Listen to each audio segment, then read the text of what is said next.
thinking that maybe this is for them, what word of advice would you say to them? Discernment. Yeah. I think that theological education is a time for discernment. You don't have to have your mind made up. You don't have to be sure of your vocation. You just have to have seen a pink candle or some other moment when you think maybe God is speaking to me, or I want to speak more closely to God. And I want a context in which I can do that, whoever I am, whatever my background is. I want to be in a place where my questions can be answered, where my reality can be affirmed, and where my future can be laid out before me. You know, to be able to study in a beautiful setting such as yours. 24 beautiful acres up on a hill, gorgeous trees, grass, rolling campus. What a beautiful place to study the works of God. Yeah. God manifests God's self in lots of ways. The campus itself is one of them. The learning that happens there is one of them. The community that goes on there is a part of it. It's a great place to be.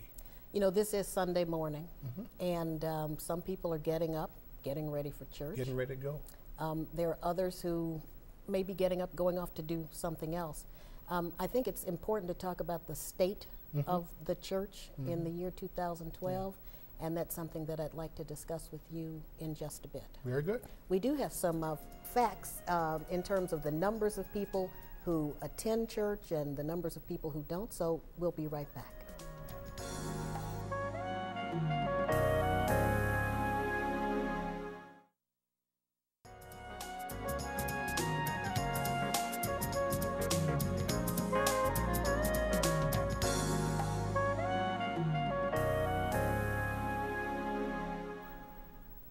We just shared some figures from the National Council of Churches talking about membership. Overall, in the year 2012, church membership is up 0.49%. That's about half a percentage point this year.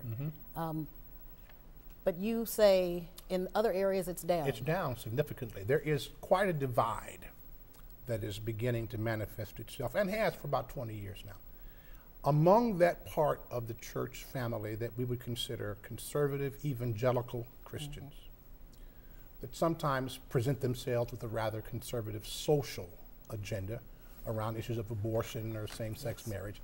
The growth is really happening there, as well as Pentecostal and charismatic groups.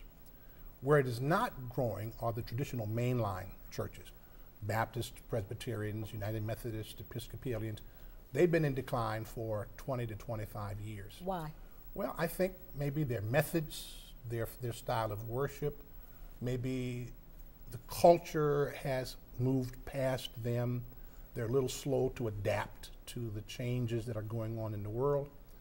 The country has become a little more conservative on religious questions, and if you're not following that trend, then your growth slows down.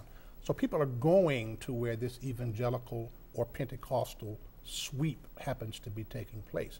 So I'm absolutely certain that's where the growth is going on. And what these mainline churches are going to have to do in Rochester and all across the country is figure out a reason to continue to exist in order to attract the next generation of young people. Add on to that the fact that the new generation, people 30 years of age and younger, are much less interested in organized denominational religion. They're spiritual. They want to have a sense of God, but they can find God as much in their mind at Starbucks as they can at, St. whatever it is, Baptist or Episcopal Church. So we're going to have to find a way to hold on to the people who brought us thus far, our parents and our grandparents, and attract our children and their children. And that's going to be a tough thing to do. You think about the traditional 11 o'clock Sunday morning service. Yeah. You're saying that may have to Yeah, I think change. people are looking for a variety. They're looking for options. An early service, 8 o'clock service, a 7 o'clock service.